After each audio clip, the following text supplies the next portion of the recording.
Hello everyone, welcome to our channel bits and places. আবার একটা travel, সেটা north বেঙ্গলই। তবে এবার যাচ্ছি আমার নিজের গাড়ি নিয়ে। এই ফার্স্ট টাইম গাড়ি নিয়ে মাউন্টেন্সে যাব, তো ভেরি এক্সাইটেড। বেসিক্যালি পাহাড়ে কখনো গাড়ি আমি চালাইনি, বাইকে করে গেছি।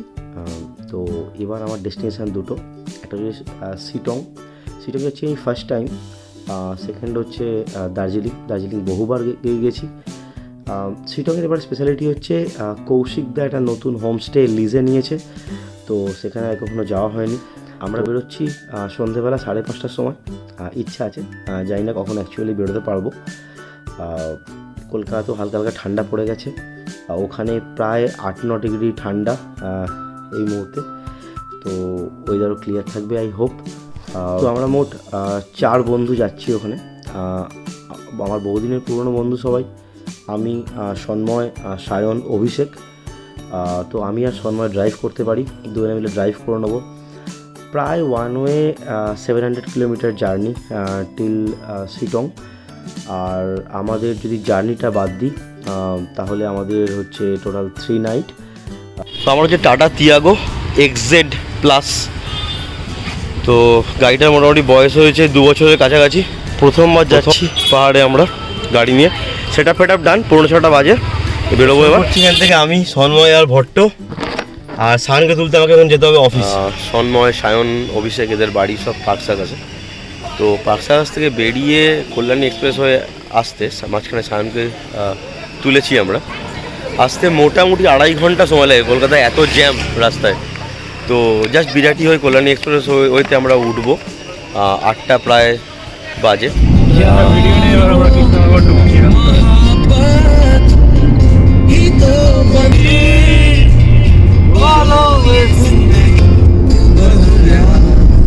একশো 30 কিলোমিটার পার করে আমরা এসেছি কৃষ্ণনগর। তো রাস্তায় যেখানে মিষ্টি পাওয়া যায় সেই জায়গাটা আমরা মিস করে গেছি, তো অন্য একটা রেস্টুরেন্টে এসেছি। টাইম যাচ্ছি নর্থ বেঙ্গল। এই যে স্যার ড্রাইভ করে এনেছে আমাদের প্রথম 130 কিলোমিটার। কি বক্তব্য স্যার? কৃষ্ণনগরের সরপুরিয়াটা মিস করে ফেলেছি, তো সবচেয়ে এর বেশি হওয়া উচিত। গন্তব্য কোথায়? ফারাক্কা চেষ্টা করছি। ফারাক্কা যেতে পারবো না মনে হয়, তার আগে কোথাও একটা যাবো, দেখা যাক যতদূর যাওয়া যায়।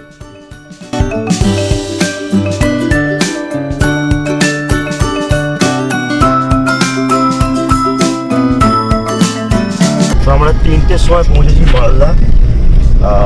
মালদা অবধি আমি চালিয়েছি এ থেকে কৃষ্ণনগর থেকে। তো মালদা থেকে আবার সন্ময় চালিয়েছে। এই ডালগোনা থেকে আবার আমি নিয়ে নিয়েছি। তো মোটামুটি ভোর হয়ে এসেছে এখন, 5:30 বাজে। তো আমরা কিষানগঞ্জের খুব কাছাকাছি এই মুহূর্তে। তো অল্টার করে দেওয়া চার্জ বলে খুব একটা সমস্যা হচ্ছে না, একটু অন টাইমই আছি আমরা।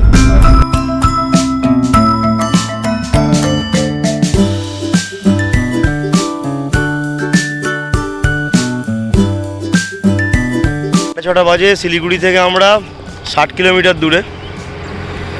তো রাস্তা মাঝে মধ্যে খুব খারাপ, মাঝে মধ্যে মোটামুটি। আর মোটামুটি ঘন্টা খানেকে আমরা শিলিগুড়ি ঢুকে যাব। আমরা আছি রোহিণীতে। তো একটা রেস্টুরেন্টে এসেছি ব্রেকফাস্ট করে, এখান থেকে বেরোবো। তো আমাদের যেটা দরকার ছিল একটা ভালো ওয়াশরুমওয়ালা রেস্টুরেন্ট, এর ওয়াশরুমটা ভালো, কারণ আমাদের একটু ফ্রেশ হতে হতো। ঠিকঠাকই এসেছি 9টার মধ্যে রোহিণী, আর আশা করি 1.5 ঘন্টার মধ্যে পৌঁছে যাবো শিটং, যদি প্রবলেম না হয়। তো গাড়িটাকে একটু ঠান্ডা করতে দিয়েছি। গাড়িটা লাস্ট এসে 250 কিলোমিটার মতো চলেছে।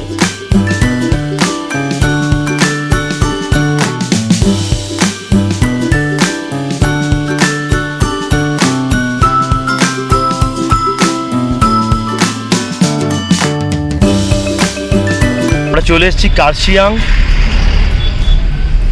থেকে গাড়ি চালাচ্ছে সন্ময়। আমরা উঠবো ডাউহিলের রাস্তা দিয়ে, কার্শিয়াং সিটির পরই ডান দিকে ঘুরে যাব। দিলারামেরও একটা রাস্তা আছে, কিন্তু দিলারাম দিয়ে যাবো না, যেহেতু ডাউহিলের রাস্তাটা সুন্দর বেশি, আমরা ডাউহিল দিয়ে যাব।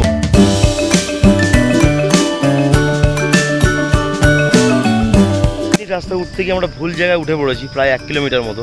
খুব শার্প টার্ন, আবার ঘুরিয়ে আমাদের আসতে হচ্ছে কার্শিয়াং দিয়ে চিমনির দিকে আবার যাব। সেখানে গাড়ি আমরা প্রথমবার এসে একটু চাপই হচ্ছে বেসিক্যালি। আমরা নিয়েছি চিমনির রাস্তা, এবার একটু দূরে গিয়ে জিজ্ঞেস করতে হবে আমরা রাইট ট্র্যাকে আছে কিনা। পুরো ড্রাইভার চেষ্টা করে যাচ্ছে, খুব সরু রাস্তা, স্টিফ, প্লাস উল্টো দিক থেকে গাড়িও আসছে, এটা একটা সমস্যা। গাড়ি চালাচ্ছে এখানে চাপতে পারে।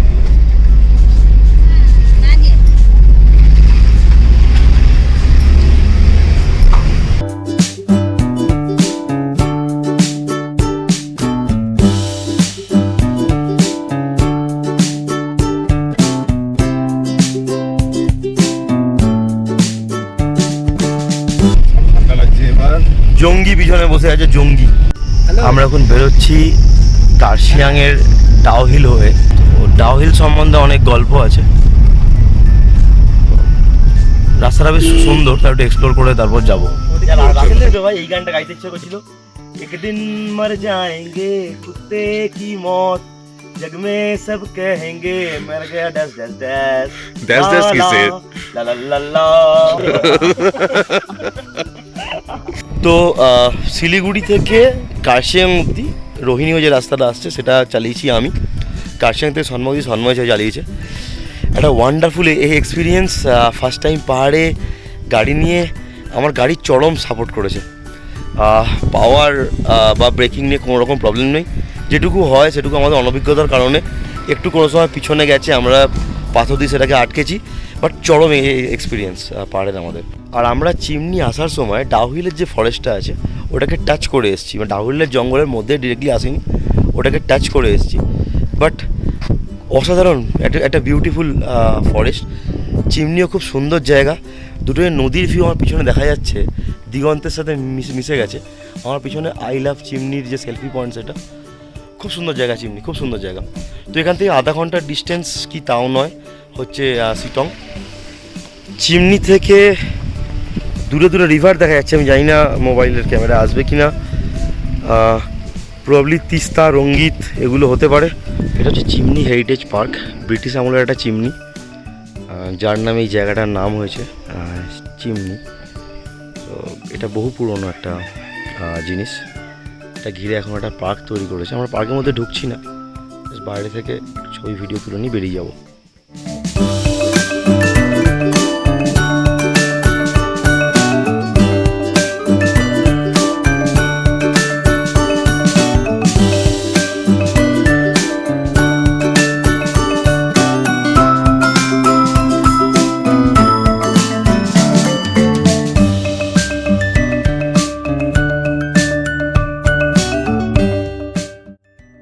চিমনি পথ থেকে তুই তাহলে ইয়ে দিকে ঢুকেছিস, আমি বুঝাচ্ছি, তুই তাহলে মালদিরামের দিকে ঢুকে গেছিস। দাঁড়া মানে খুবই বাজে পাথুরের রাস্তা আর কি। হ্যাঁ, পাথরের রাস্তাই হবে। কয়লা গোদাম থেকে নিচের দিকে নামতে হবে। কৌশিকদা হোমস্টে চলে এসেছি, ইডেন হোমস্টে। যে কৌশিকদা, হ্যালো স্যার, সে ওয়েলকাম। ফাইনালি এখন বাজে হচ্ছে 1:30, একটু ঘুরে দেরি হলো। আমাদের গাড়িতে একটু গন্ধ আছে, দেখি গাড়িতে কি খারাপ হয়েছে দেখতে হবে, ব্রেক ফ্রেকে কিছু একটা হয়েছে বা ইঞ্জিনতে। গাড়ি যদিও পোড়া গন্ধ যাচ্ছে, বাট গাড়িটা আমাদের পৌঁছে দিয়েছে। আমরা এসেছি কৌশিকদার নেওয়া হোমস্টেটায়, এটার নাম হচ্ছে মন্টাফিরা ইডেন হোমস্টে। তো এই যে এইটা হচ্ছে হোমস্টে, আমি দেখাই একে একে রুমগুলো। তো 4টে রুম আছে, প্রতিটা রুম 4 বেডেড ক্যাপাসিটি। আমি ভেতরে গিয়েও দেখাবো, তার আগে যেটা দেখাই সেটা হচ্ছে এই জায়গাটা। এইটা হচ্ছে একটা আড্ডা মারার বা বসার পয়েন্ট বা সেলফি পয়েন্ট, সবই এখানে। এই যে কাঠের চেয়ার করা আছে, এখানে টেবিল, যে সেলফি পয়েন্ট, আলো লাগানো, রাত্রিরে আলো জ্বলে, আমি রাত্রিরেও দেখাবো একবার। আর এই যে দেখুন, এই যে নেপালি কালচারের যে বুদ্ধিস্ট পতাকা দিয়ে এটা সাজানো আছে। এই পোস্টটাও সুন্দর, আলো দেওয়া আছে, চারদিকে ফুলের বাগান। এই যে বনফায়ারের বসার জায়গা, বনফায়ারের জায়গা সুন্দর করে সাজানো। যে ফুলের বাগানটা দেখাই আপনাদের, এইটার চারদিকে ঘিরে প্রচুর ফুলে আছে, প্রচুর।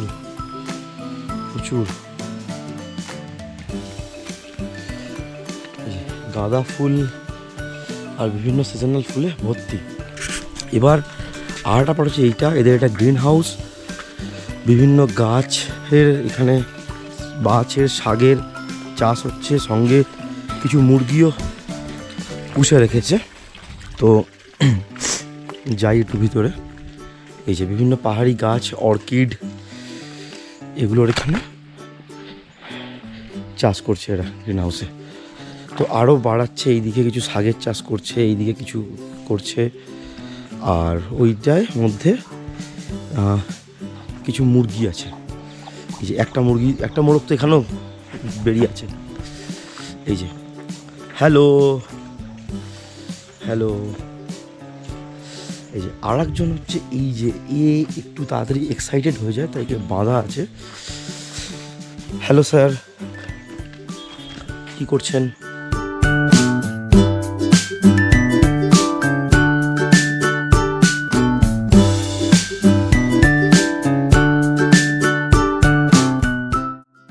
তো আমি এখন ঢুকছি আমরা যে ঘরটায় আছি সেই ঘরটায়। এই যে ঘরটা, এখানে কিন্তু বেশ বড় একটা স্পেস আছে, দুটো চেয়ার আছে, একটা এখানে ড্রেসিং টেবিল মতো রাখার তাক আছে, আর এদিকে দুটো বেড। আর এই যে জানলা আছে এইটা দিয়েও কিন্তু ডিরেক্ট এদিকে কাঞ্চনজঙ্ঘার ভিউ পাওয়া যায়। এই একটা রুম থেকেই আপাতত ভিউ আছে, আর এখানে তো একটা ভিউ পয়েন্ট আছেই। আর ওয়াশরুমটা একটু দেখাই, বেশ টিপটপ একটা ওয়াশরুম, পরিষ্কার পরিচ্ছন্ন, টাইলস দেওয়া। আচ্ছা, ঠিক হোমস্টেটার পাশে এখান দিয়ে কিন্তু একটা ওয়াটার ফ্লো নেমে গেছে। তো বর্ষাকালে এটা পুরো ভরা থাকে। আর একটা জিনিস দেখাই, এখানে কিন্তু অ্যাজ পার সেফটি এখানে কিন্তু 4টে সিসিটিভি ক্যামেরা লাগানো আছে টোটাল। আর সঙ্গে আছে কৌশিকদা সবাই চেনো, আমার চ্যানেলে অনেক ভিডিও আছে কৌশিকের সাথে আমার। তো কৌশিকদার এই হোমস্টেটা লিজে নিয়েছে এই বছর, মন্টাভিলা ইডেন হোমস্টে। কৌশিকদা কিছু বলো। আচ্ছা, এই বছর নিয়েছি হোমস্টেটা। স্পেসিফিক্যালি যেটা মেন উদ্দেশ্য সেটা হচ্ছে যে নিজে ঘুরে বেড়াই বিভিন্ন পাহাড়ে, বিভিন্ন স্টেটে। আর বিভিন্ন স্টেটে গিয়েও দেখেছি যে নর্থ বেঙ্গলের অ্যাটলিস্ট দার্জিলিং, কার্শিয়াং এবং কালিম্পংয়ে ভালো স্কোপ আছে, মানে ট্রাভেলার্সদের এবং যারা পাহাড় ভালোবাসে। আমি নিজেও ভালোবাসি, তো সেইভাবে সাজাচ্ছি নিজের ভেবে। আর এসছি তো মোটামুটি ফেরত না যাওয়ার জন্য। তো আপনারা আসুন, এটুকু বলবো যে আমি যেরকমভাবে থাকা খাওয়া এবং পাহাড় পছন্দ করি, আপনারা কিন্তু মানে এসে এটুকু বলতে পারি যে আপনারা আবার একটা কথাই বলবেন, আবার আসুন। এর থেকে বেশি আমার কিছু বলার নেই, বাকিটা আপনাদের উপর ছাড়লাম যে আপনারা এসে দেখুন যে আমি কতটা সত্যি বলেছি অথবা কতটা ফিজেবল। তো আসুন, আমি রিকোয়েস্ট করবো যে একবার এসে দেখে যান, অন্তত থাকতে নাই বা পারলেন দেখে যান একবার। তো এখানে বিভিন্ন ক্লিপিংস তো দিয়েছি হোমস্টের। তো কৌশিকদার আইডিয়াতে কৌশিকদা, গিলমো, ইডেন সবাই মিলে এটাকে সাজিয়েছে নিজের মতো করে। আপনারা আসুন, কৌশিকদার নাম্বারও দিয়ে দেবো, আশা করি ভালো লাগবে। তো কন্ট্যাক্ট করে নেবেন কৌশিকদাকে। কালকে ছিল সন্ধ্যে 6টা থেকে গাড়ি চালাচ্ছি, মাঝখানে 1-1.5 ঘন্টা ঘুমিয়েছি ম্যাক্সিমাম। আজকে 1:30টার সময় এখানে এসে পৌঁছেছি, খাওয়া দাওয়া শেষ করে 3:30 বাজে। এবার একটু ঘুমোতে হবে, ঘন্টা 3-4 ঘুমিয়ে আবার আসছি এখানে। সন্ধ্যেবেলা আলো ফালো জ্বলবে, তখন দেখাবো।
আজকে মোটামুটি রেস্ট নিয়ে কেটেছে সন্ধ্যেবেলাটা হোমস্টেতেই ঘুরে বেরিয়ে।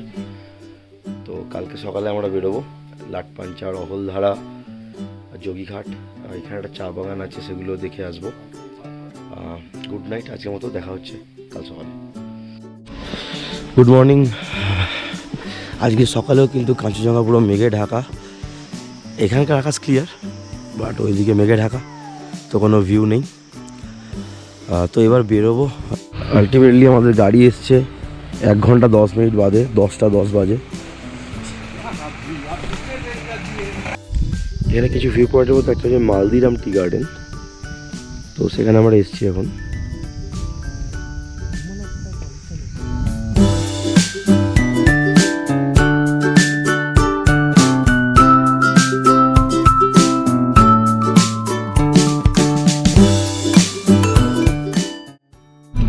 রাস্তায় কাছের রাস্তা ব্লক আছে এখন।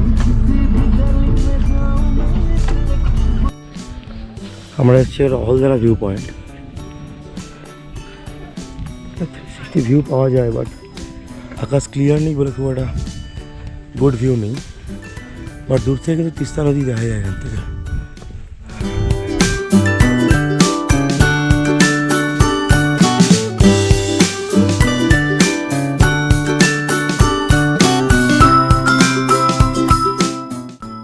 এই যে অহলধারার নামথিং লেক, যেটা এখন শুকিয়ে গেছে, শীতকাল বলে জল নেই। এখানে থাকা হচ্ছে সালামান্ডার, তো একটা প্রায় রেয়ার প্রজাতির প্রাণী সালামান্ডার, অনেকটা ব্যাঙাচি টাইপের দেখতে। এখন নেই কারণ জল নেই এখানে।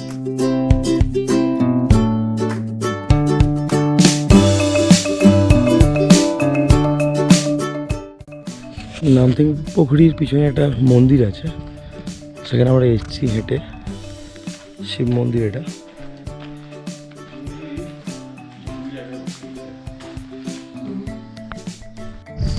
এটা হচ্ছে 300 বছরের পুরনো সিটং মনেস্ট্রি। 300? তাই তো বললো ওরা, 300ই বললো। ওই তো লেখা রয়েছে, নাম আছে ওখানে লেখা, খোদাই করা দেখলাম না।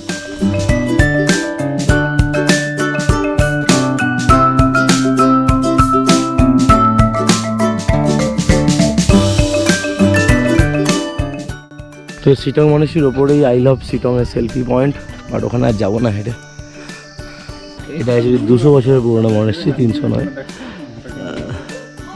1831। যে গাছে গাছে কমলা লেবু হয়ে রয়েছে। আমরা যাচ্ছি অরেঞ্জ গার্ডেনের দিকে।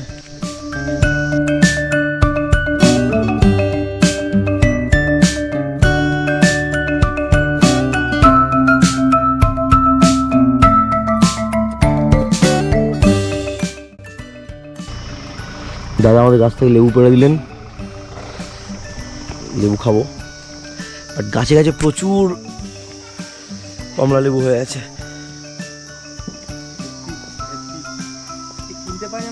হ্যাঁ, কি কিনতে পাওয়া যাবে তো ভাই? কেমন খেতে? ভালো মিষ্টি আছে, আমারটা বেশ সুন্দর খেতে।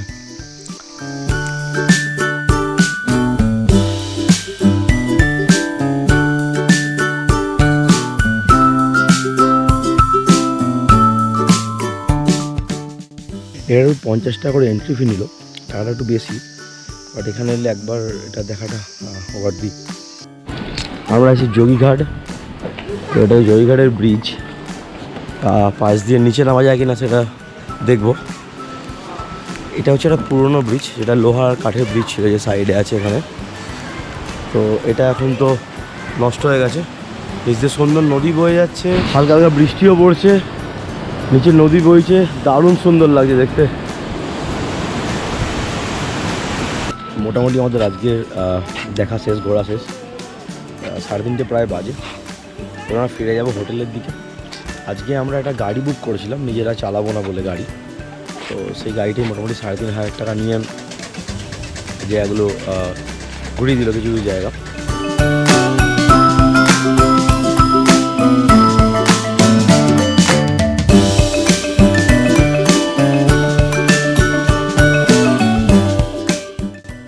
মর্নিং, সকাল সকাল 8 ডাকে ঘুম ভেঙে গেছে। আজকেও কাঞ্চনজঙ্ঘার ভিউ নেই, মেঘলা করে আছে। আজকে আমরা দার্জিলিং যাবো, গাড়ি নিয়ে। গাড়িটাকেও স্টার্ট দিয়ে দেখতে হবে স্টার্ট হচ্ছে কিনা। সারাতি ঠান্ডায় ছিল। গুগল ম্যাপে এখান থেকে দার্জিলিং দেখাচ্ছে 30 কিলোমিটার, 1 ঘন্টা 30 মিনিট মতো লাগবে। আই হোপ আমাদের 2 ঘন্টা 15 মিনিটের মতো দার্জিলিং ঢুকে যাবো আমরা। তো ব্রেকফাস্ট করে আর 8:30 নাগাদ আমরা বেরোবো সেটাও থেকে। যাও এক পিকচার খিঁচ লেতে।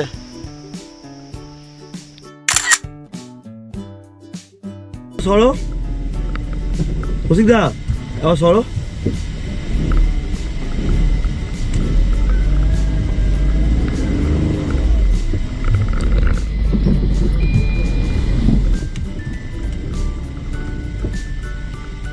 এইখানে রাখবো,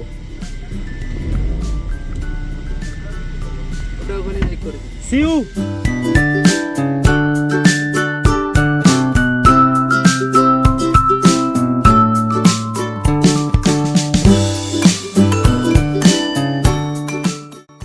কার্শিয়াং 5-7 কিলোমিটার রাস্তা, কিন্তু রাস্তা পুরো ডাউন আর রাস্তা খুব খারাপ। তো এবার ব্যাপারটা হচ্ছে ক্লাচ ব্রেক করে নামতে হচ্ছে। আমাদের পাহাড়ে চালানো অভ্যেস নেই, তো গাড়ি দিয়ে একটু স্মেল আসছিল। এবার যদি ক্লাচ প্লেটটা পুড়ে যায় বা ব্রেকটা গরম হয়ে যায় তাহলে ব্রেক ধরবে না। তো সেজন্য গাড়িটাকে একটু কার্শিয়াংয়ে নামিয়ে একটু ঠান্ডা করতে দিয়েছি, আর একটু চা ফা খেয়ে নেবো, নিয়ে দার্জিলিংয়ের দিকে বেরোবো।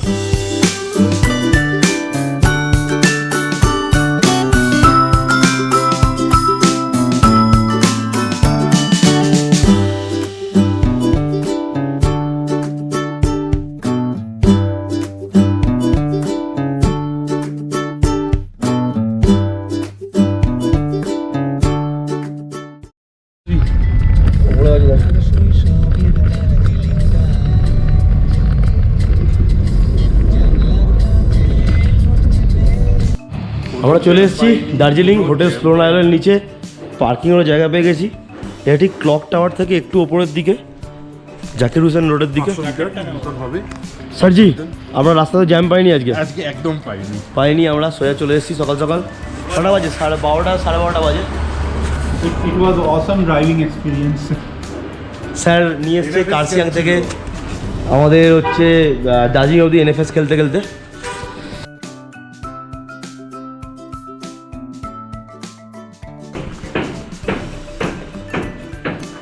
বেশ সুন্দর ঘর, পরিষ্কার পরিচ্ছন্ন। এখান দিয়ে ভিউ পাওয়া উচিত, কিন্তু আকাশ তো ক্লিয়ার নয়। বেশ সুন্দর সাজানো করে ঘর।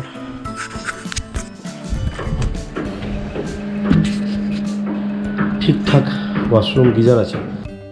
3000 টাকা নিয়েছে হোটেলটা পার রুম। আমরা 1 নাইটের জন্য থাকবো। কালকে সকাল 12টা 12:30 নাগাদ বেরিয়ে যাবো।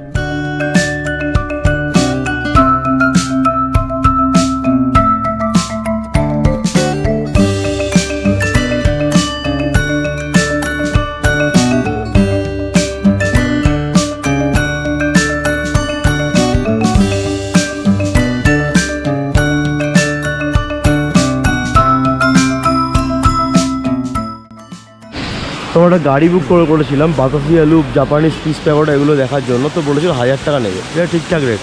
তারপর আমরা লাস্টে এই রক গার্ডেনটা অ্যাড করলাম, সেখানে আরও 1500 টাকা নেবে বলছিল। তো 2200 টাকা দিয়ে মোটামুটি দেবো আমরা।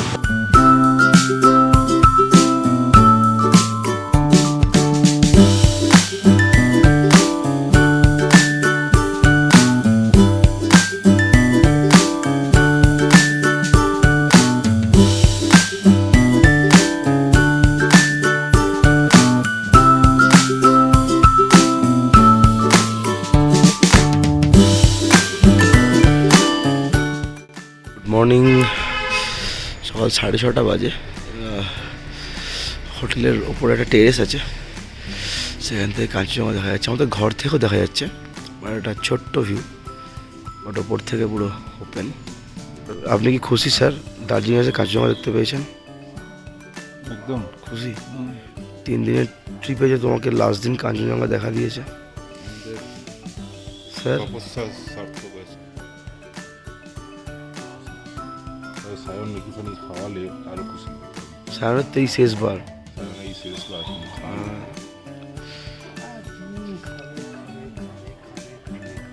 যখনই সায়নকে খাওয়ানোর কথা বলি তখনই এরকম খাবে খাবে খাবে।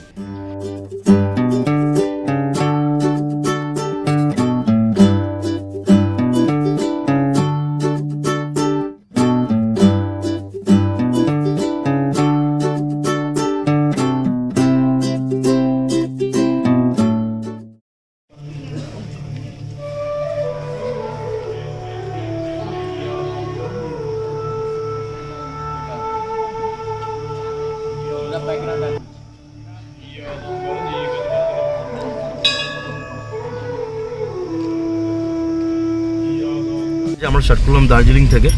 তো যাওয়ার সময় রোহিণী দিয়ে নামবো না, নামবো মিরিক হয়ে। রাস্তাটা একটু কম স্টিফ, তো একটু ব্রেক বা ক্লাচের উপর কম চাপ পড়ো, আমাদের একটু সুবিধা হবে নামার জন্য। তো বেশ কিছু ভিউ পয়েন্টও পাবো সামনে, যদি ইচ্ছা হয় আমরা নেমে সেগুলো দেখবো, বা শিলিগুড়ি হয়ে নেমে যাব। টোটাল 15.5 ঘন্টার রাস্তা দেখাচ্ছে, প্রায় 700 কিলোমিটার। কালকে ভোরবেলার দিকে ঢুকে যাওয়ার কথা কলকাতা। এই যে স্টিম ইঞ্জিনগুলোর চলে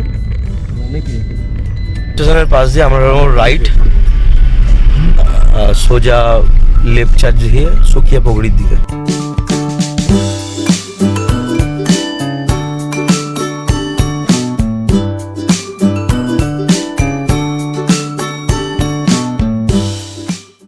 তন্ময় শুরু করেছে গাড়ি চালানো দার্জিলিং থেকে, কিছুটা গিয়ে আমি তারপর নেবো।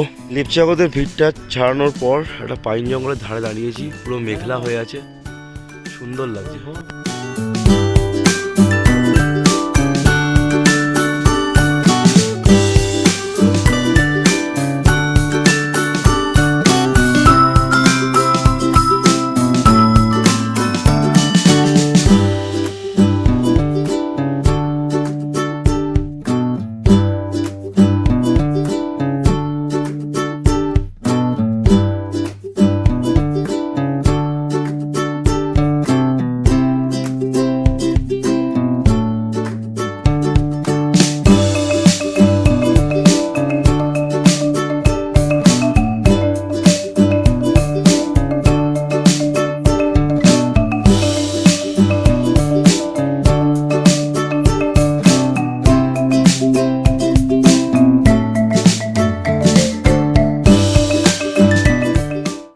মিরিক থেকে শিলিগুড়ি পর্যন্ত চালিয়ে নিয়ে এলাম আমি, মিরিক অব্দি সন্ময় চালিয়েছিল। তো সারা রাত অল্টারনেটিভলি আমরা চালিয়ে নেবো এবার। সারা রাত গাড়ি চালিয়ে আমরা এখন কল্যাণীতে, 8-1.5 ঘন্টা লাগবে পৌঁছতে। তো কালকে রাত্রিরে আমার সামনের বাঁ দিকের টায়ারটা বাস্ট করে গেছিলো, তো আমার টায়ারটা চেঞ্জ করেছি রাস্তাতেই। তো সেসব আর ভিডিও করা হয়নি, একটু চাপিয়ে ছিলাম, কখনো টায়ার ফায়ার চেঞ্জ করিনি আগে। তো সন্ময় ছিল, হেল্পে করেছি। এনিওয়েজ প্রায় বাড়ি পৌঁছে গেছি, ব্লগটা এখানেই শেষ করছি। ভালো লাগলে লাইক করো, চ্যানেল নতুন সাবস্ক্রাইব করো, আর কমেন্টে জানিও কেমন লাগলো। Thank you, see you, by.